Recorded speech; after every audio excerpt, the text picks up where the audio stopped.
close your eyes, if they aren't already.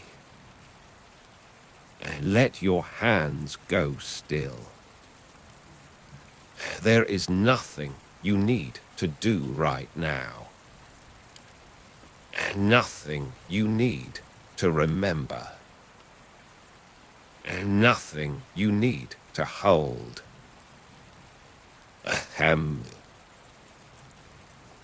Tonight, we are going to explore something together.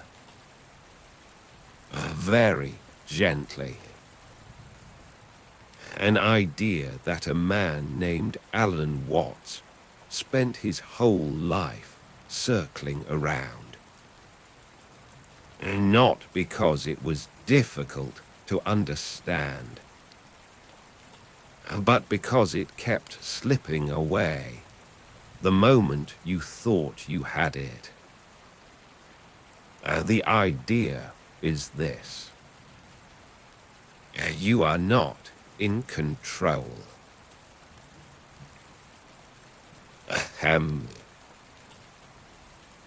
You never were.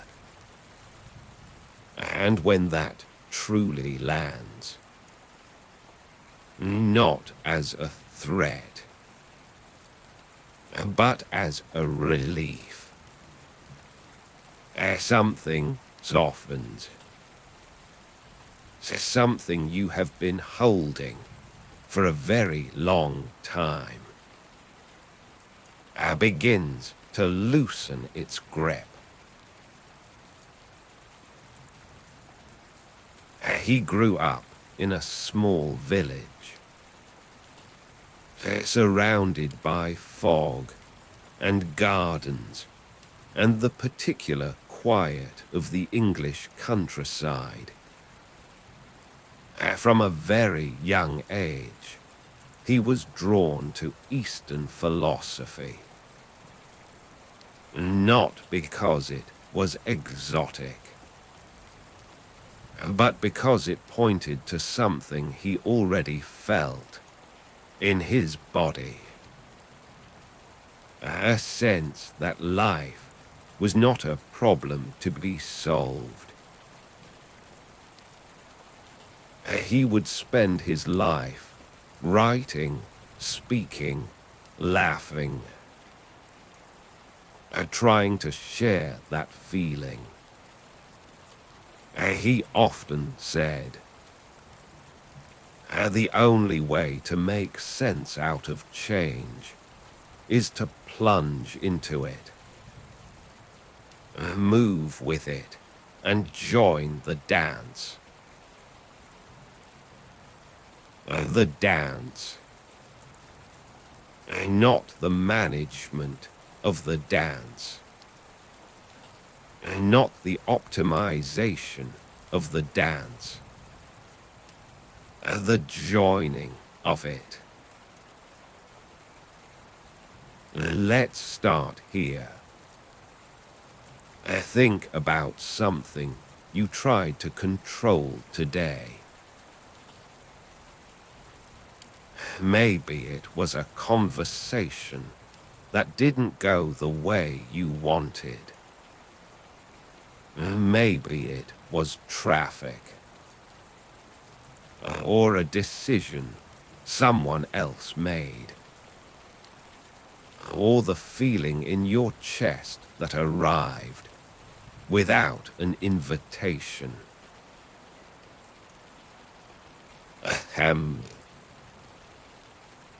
You reached for the controls. Most of us do. We reach and we pull and we push. And the thing just keeps doing what it was doing. Watts noticed this about human beings. He noticed that we spend enormous energy trying to be the captain of a ship that doesn't actually have a helm. Not because the ship is broken, but because the ocean is the captain. There is a river near where I am imagining you right now. You don't have to see it clearly. I just sense it. A slow river, moving through very old trees. The water doesn't worry about where it's going. It has no plan. It has no map. And yet, it has been finding its way to the sea for longer than memory. Watts loved this image. He loved the Taoist idea of Wu Wai, which means, roughly, effortless action, or not forcing. Wu Wai doesn't mean doing nothing.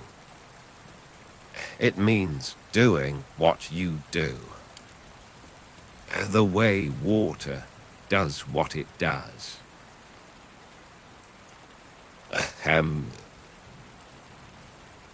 Water doesn't decide to be wet.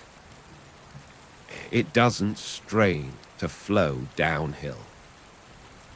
It doesn't argue with the shape of the riverbed. It simply moves in the way that water moves. And here is the thing Watts kept returning to. The thing he said in 100 different ways. You are not separate from the universe. You didn't arrive here from somewhere else. You grew out of this world. The same way a wave grows out of the ocean.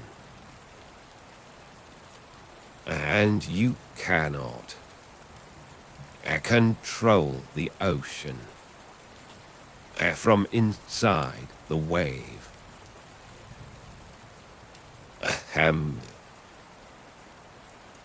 We spend so much of our lives believing there is a me up here, inside the head, steering things,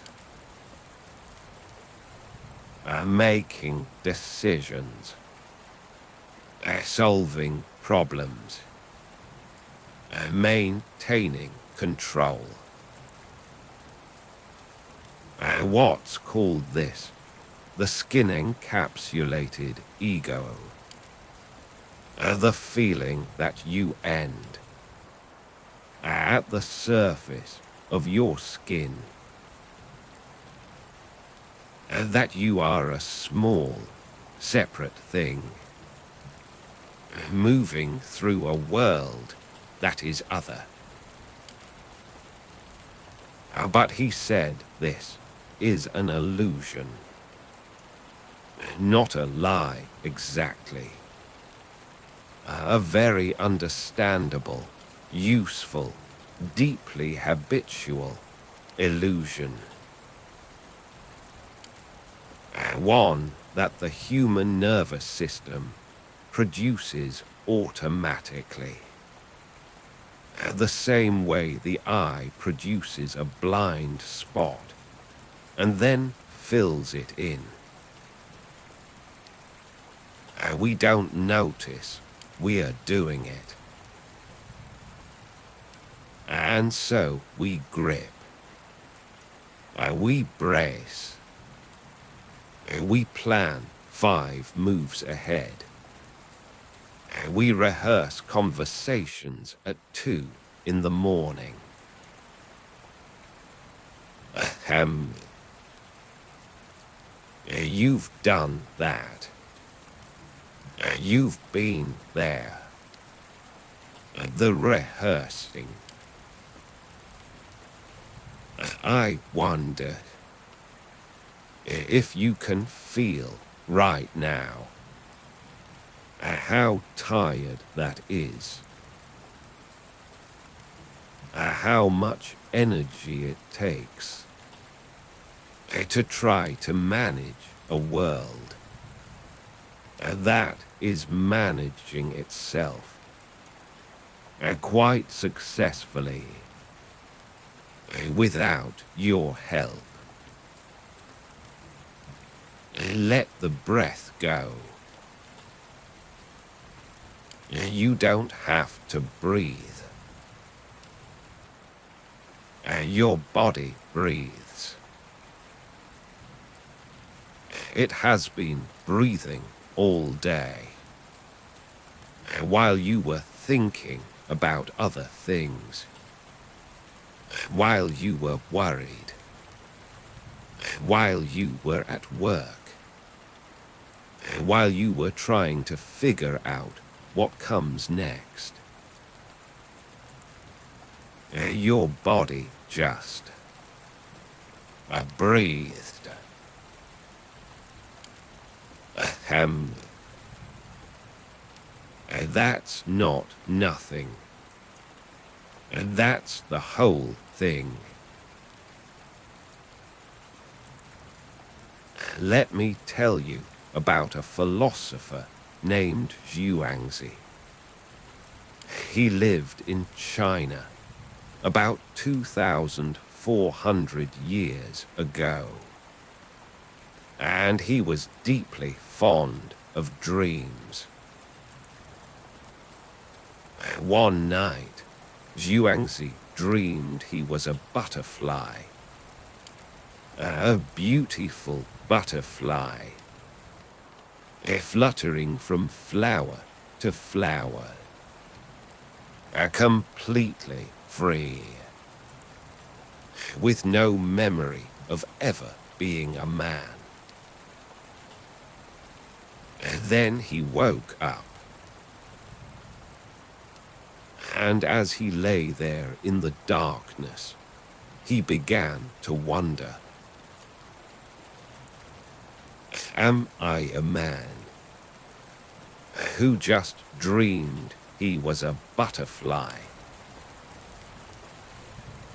Or am I a butterfly who is now dreaming he is a man?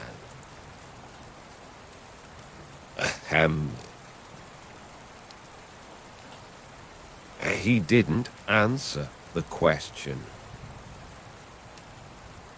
That was the point. The boundary between the dreamer and the dream is not as solid as we think. Right now, you are lying in the dark. The room around you is real, and tomorrow has not arrived. You exist in this exact moment, in this exact body, in this particular arrangement of darkness and quiet. And there is something in that that is very much like dreaming. What's love, this story?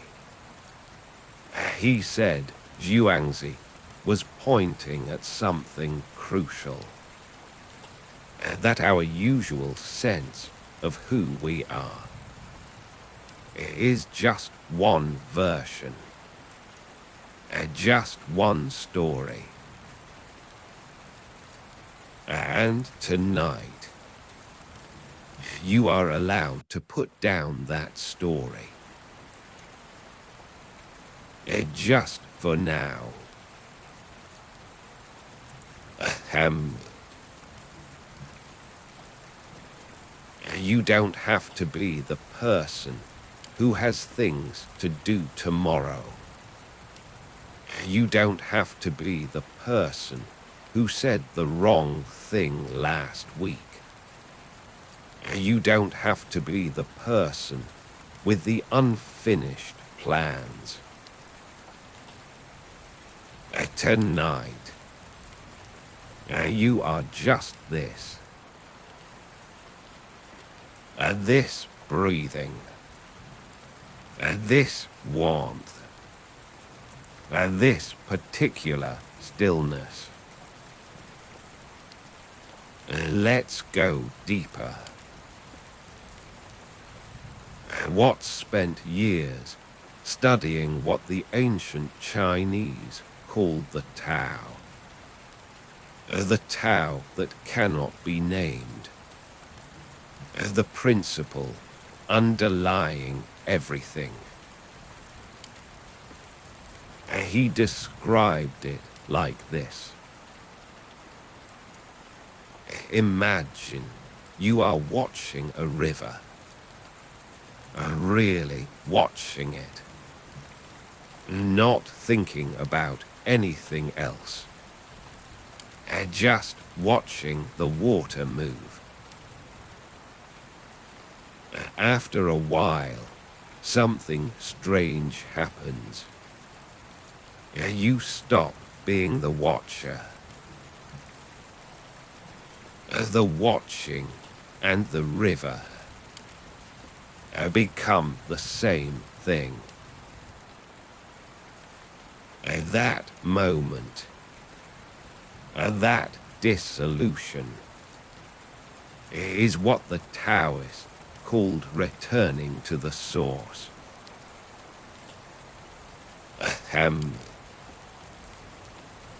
Not achieving something, not arriving somewhere new. Returning. Coming back to what you already are. Underneath the noise of trying. Lao Tzu wrote it this way. The Tao that can be told is not the eternal Tao. Which is to say, the moment you try to grab it, it slips through your fingers. Like water. The harder you grip, the less you hold. And this applies not just to rivers and philosophy. It applies to sleep.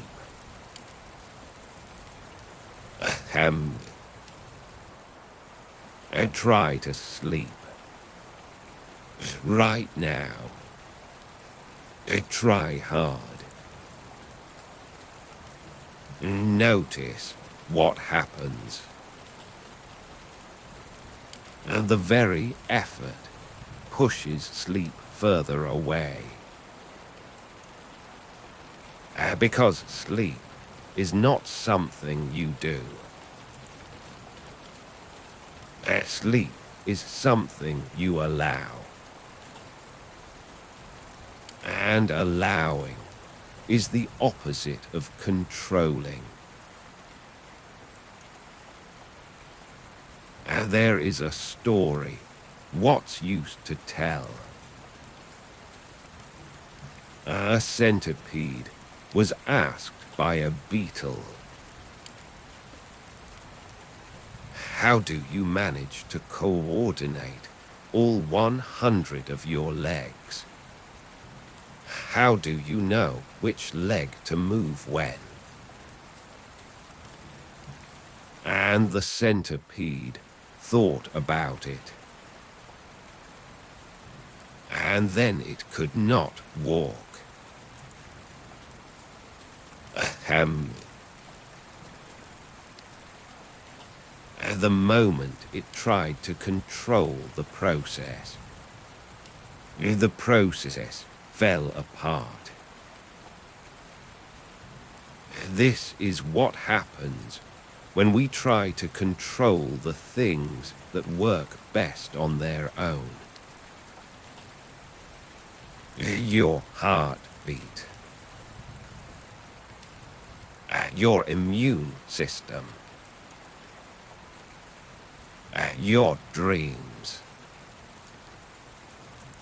your capacity to love. None of these things improve when you try to manage them more carefully. They improve when you get out of the way.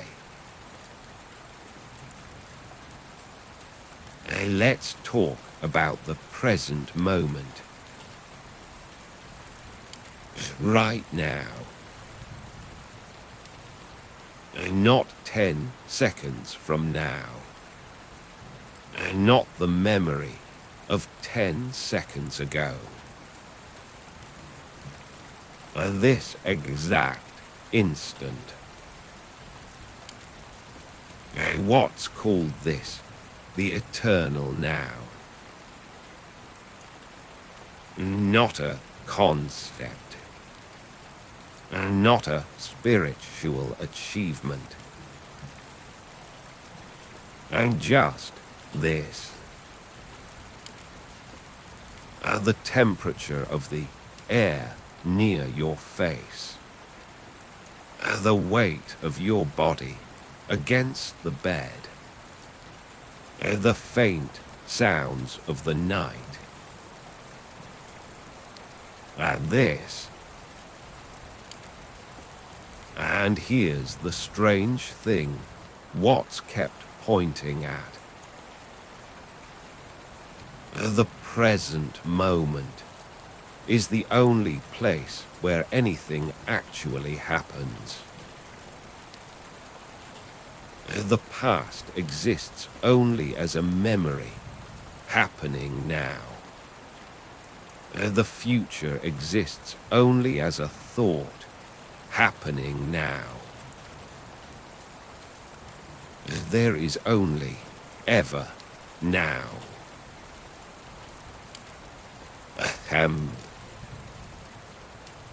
And in this now, there is no problem. In this exact instant, you are breathing. You are warm. You are alive. The problems live in time, in the story of what happened, and the story of what might happen. But here, in this moment, there is just this. And this is enough. Imagine a fisherman alone on the water at the very end of the day. The light is low and golden. The sea is enormous. He is very small in it. And yet, he is not afraid. He has been here before. He knows this water the way you know. Your own neighborhood at night. He doesn't control the sea. He works with it. He reads it. He lets it teach him where the fish are. Watts talked about this kind of knowing. He called it going with the grain of the universe. There is a grain. There is a way things naturally want to move. And when you move with it, everything becomes easier. Not because the world changed, but because you stopped fighting something that was never against you.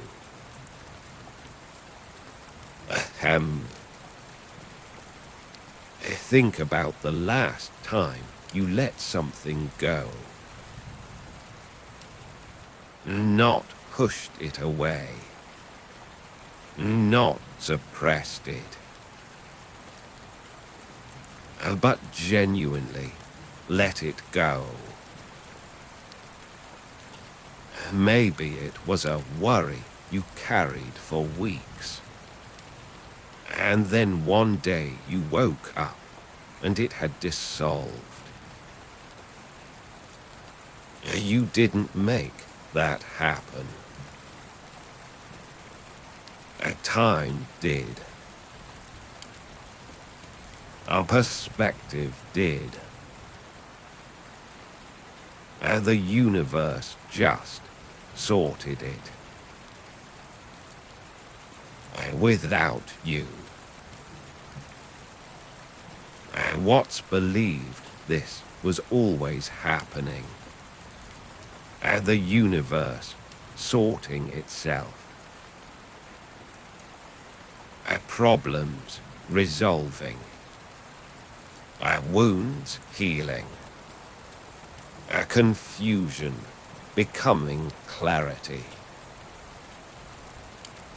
Not because of our effort, but in spite of our interference.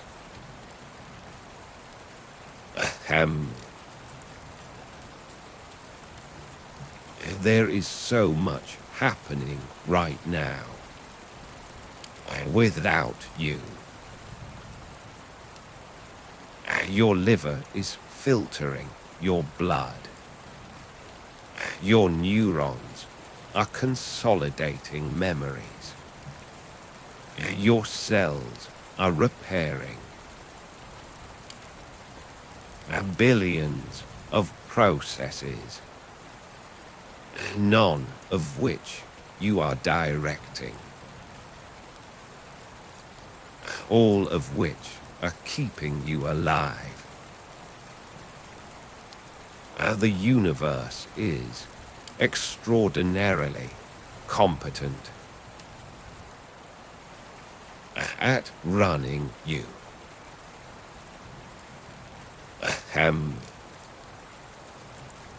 Perhaps the task tonight is not to run yourself, but to be run. To be carried by the same intelligence.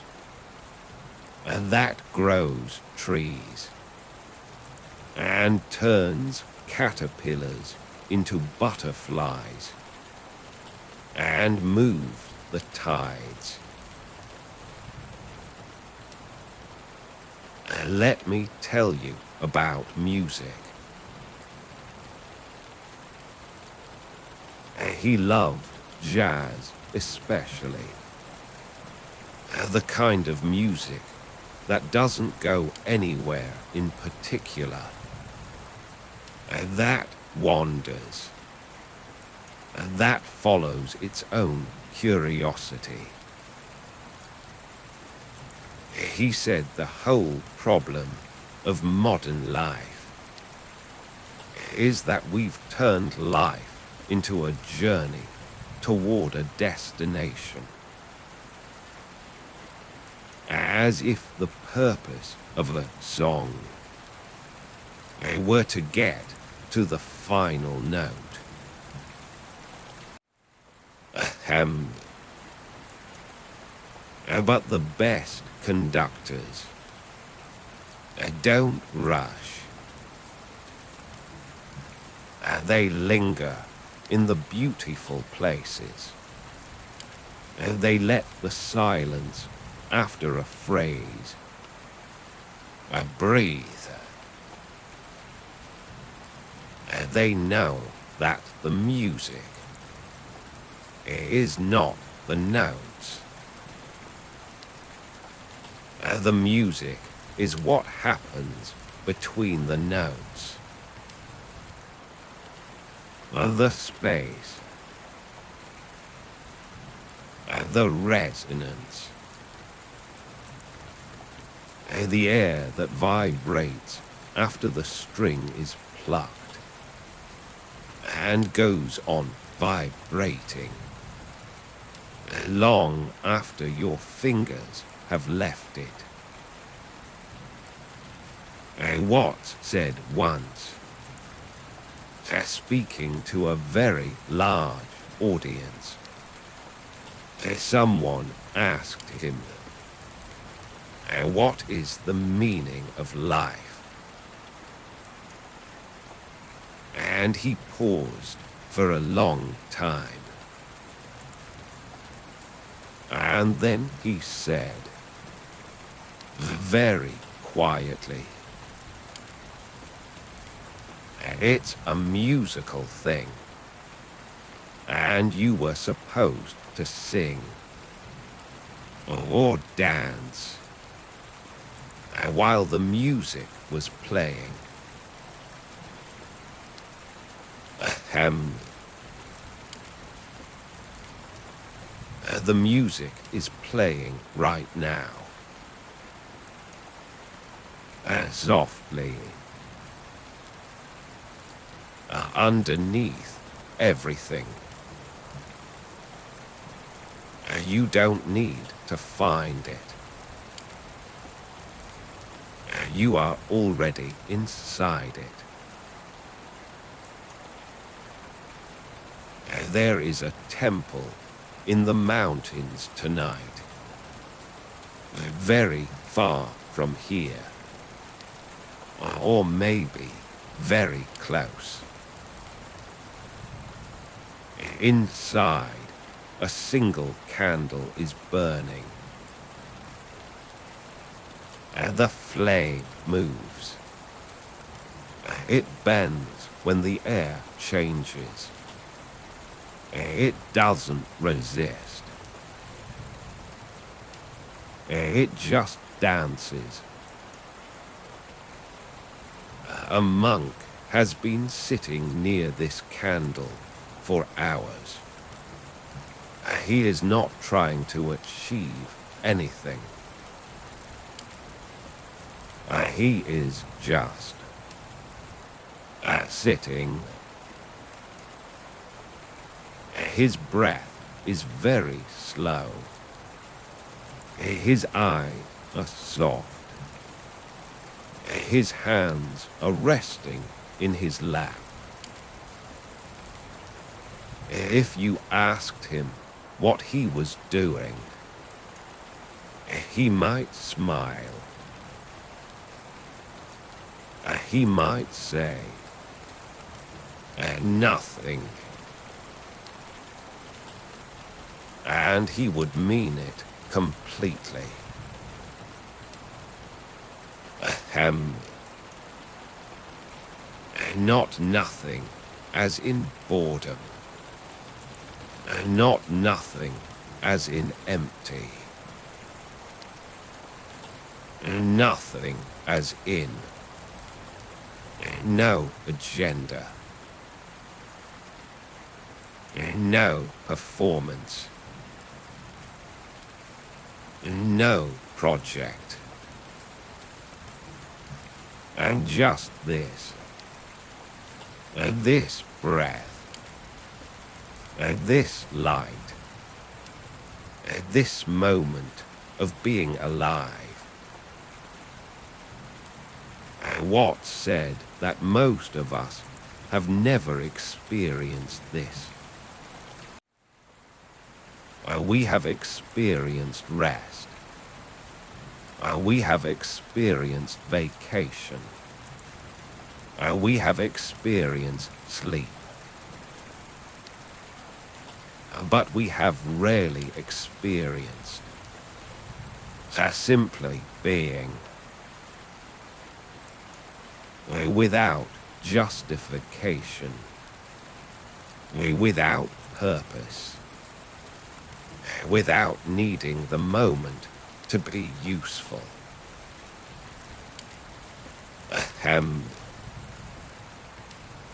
You are allowed to exist for no reason tonight. You don't have to be productive. You don't have to be getting better. You don't have to be preparing for tomorrow. You are allowed to simply be here, in this body, in this room, in this particular night. Let's talk about scale for a moment.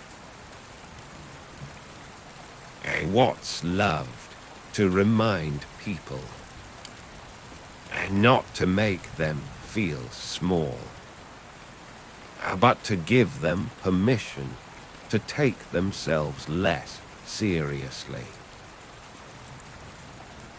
You are a temporary arrangement of stardust. The atoms in your body were forged in the cores of ancient stars that exploded billions of years before you were born. You are made of star remnants.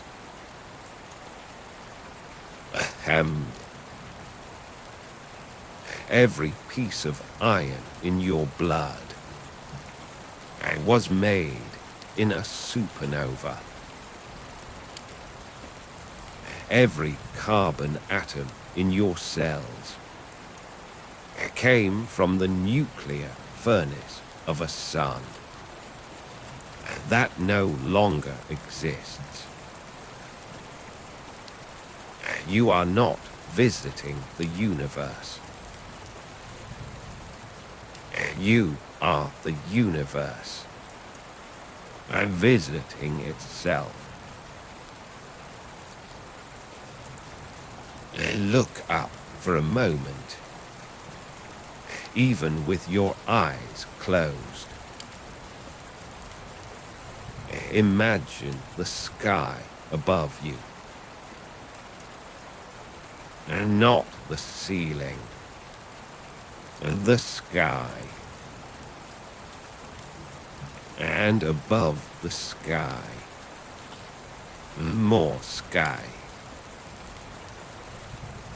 And above that, stars. Hundreds of billions of them, each one a sun. Many of them with their own worlds, orbiting in the dark. And among all of those stars, on this particular one, you are lying in a warm bed, breathing slowly, being carried through space at an incomprehensible speed, and you feel completely still.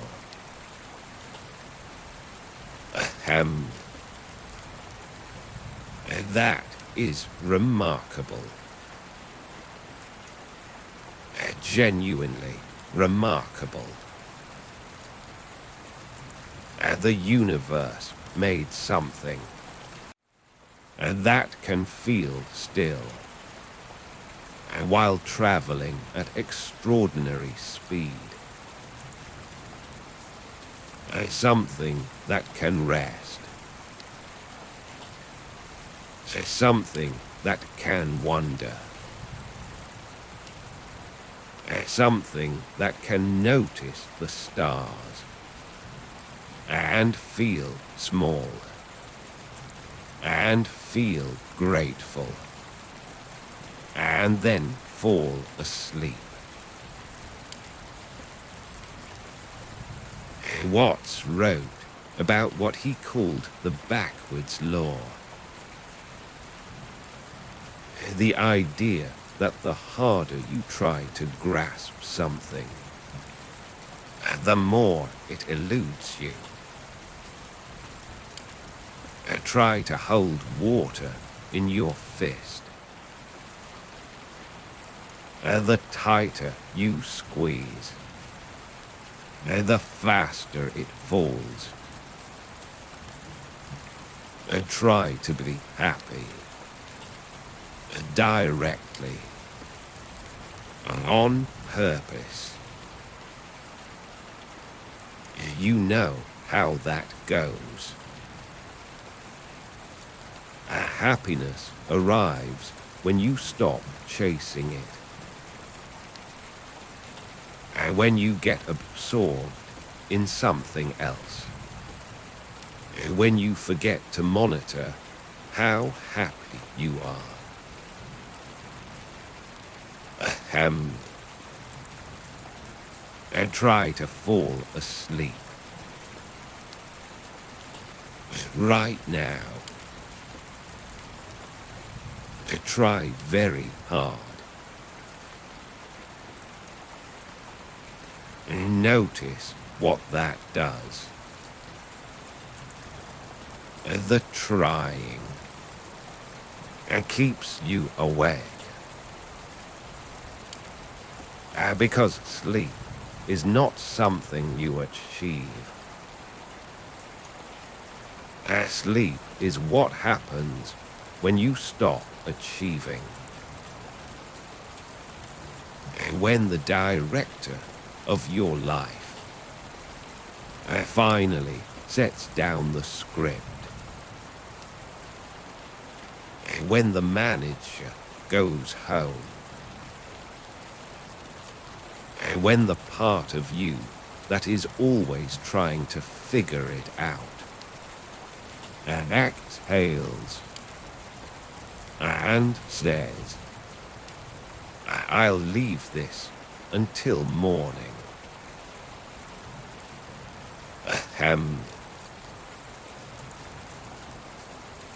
You can say that now. I'll leave this until morning.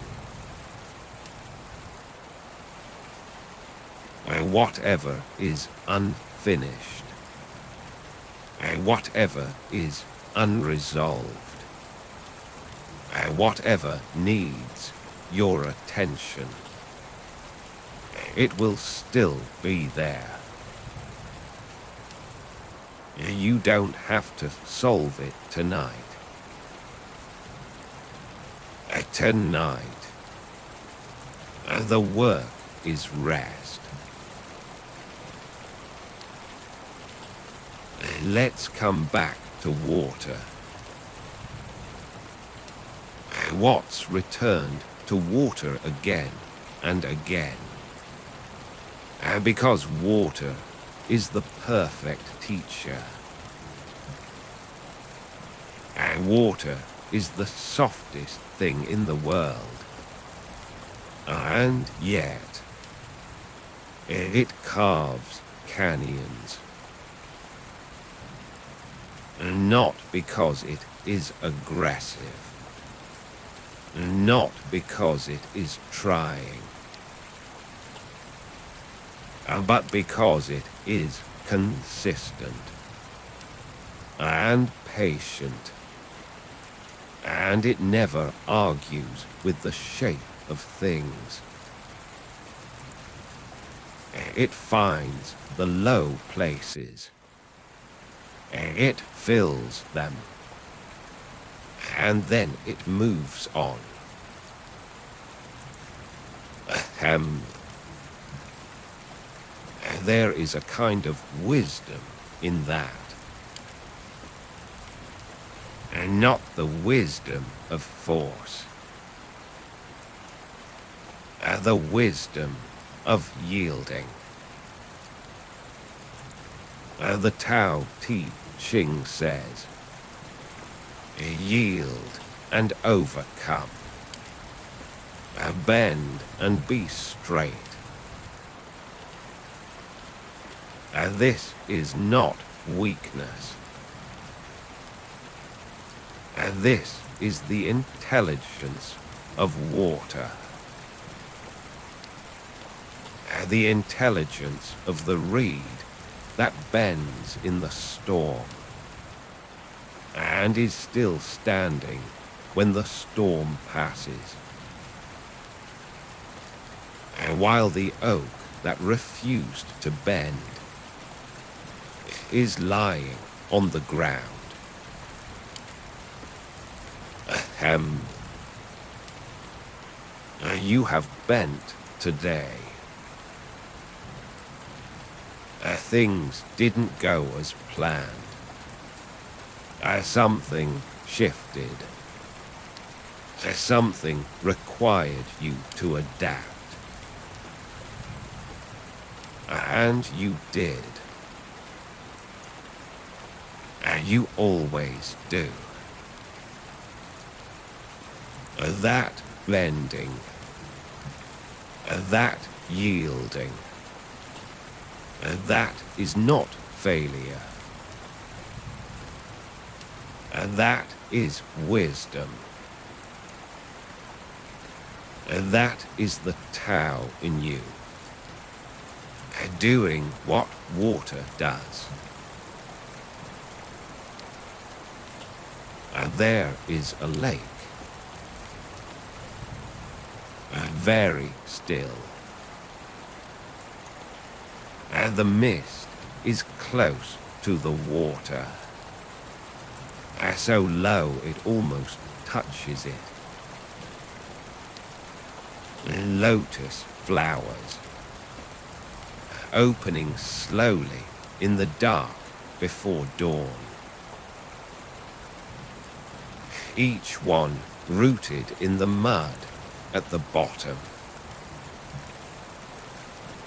Each one resting on the surface of the water. Reaching without effort toward a light that hasn't arrived yet. And this is the image I want to leave you with. The lotus doesn't control the water. It grows in it, through it, from it. It doesn't fight the mud. The mud is what feeds it. Ahem. The things you can't control tonight are not your enemies. They are the conditions in which you grow. The difficulty of the day. The conversation that didn't go right. The thing you're still holding. These are not obstacles to your life. They are your life. And like the lotus, you are rooted in them. And like the lotus, you float.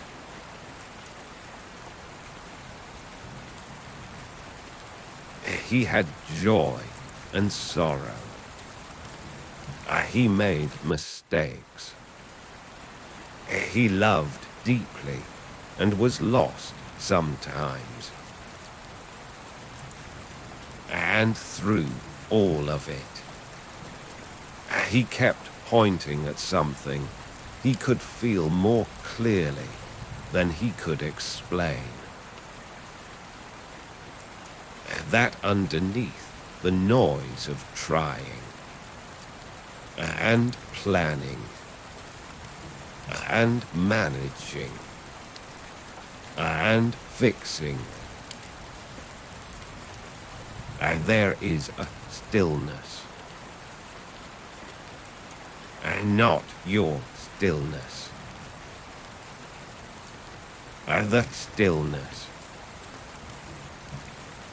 the same one that holds the stars in place, the same one that breathes the ocean, the same one that is breathing you right now.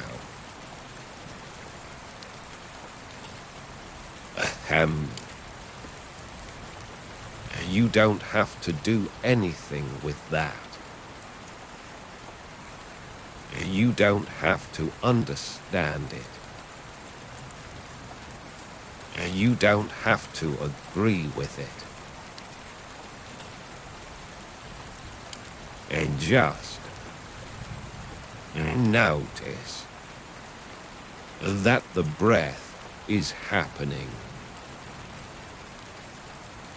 without you.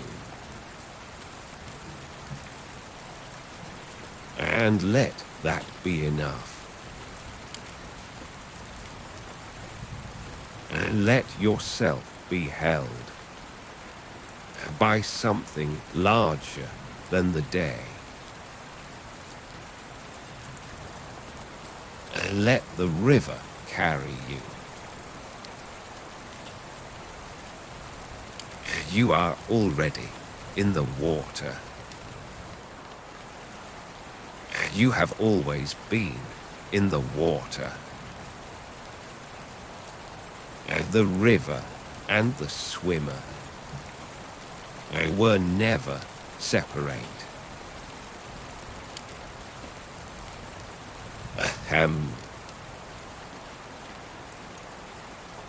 There is nowhere to get to tonight. No shore to reach. No arrival. Only this slow drifting. And this warmth. And this quiet. And let the thoughts come. And let them go. Like clouds across a dark sky. You are not the clouds. You are the sky.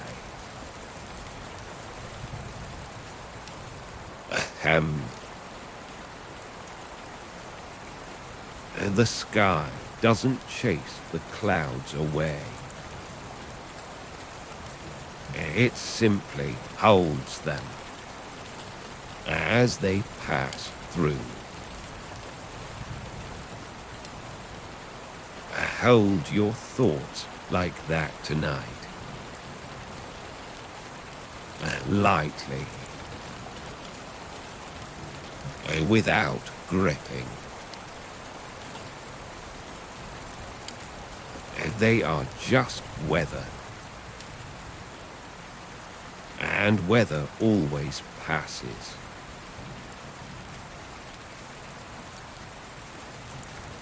And breathe in slowly. And out.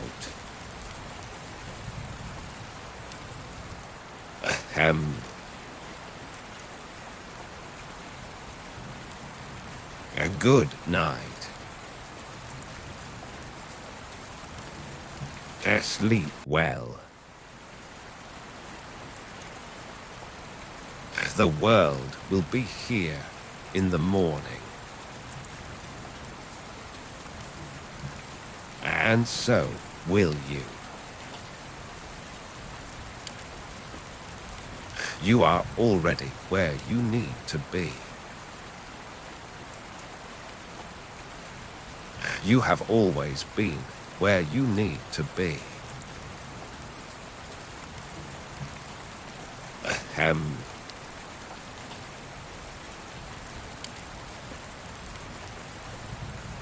Rest now.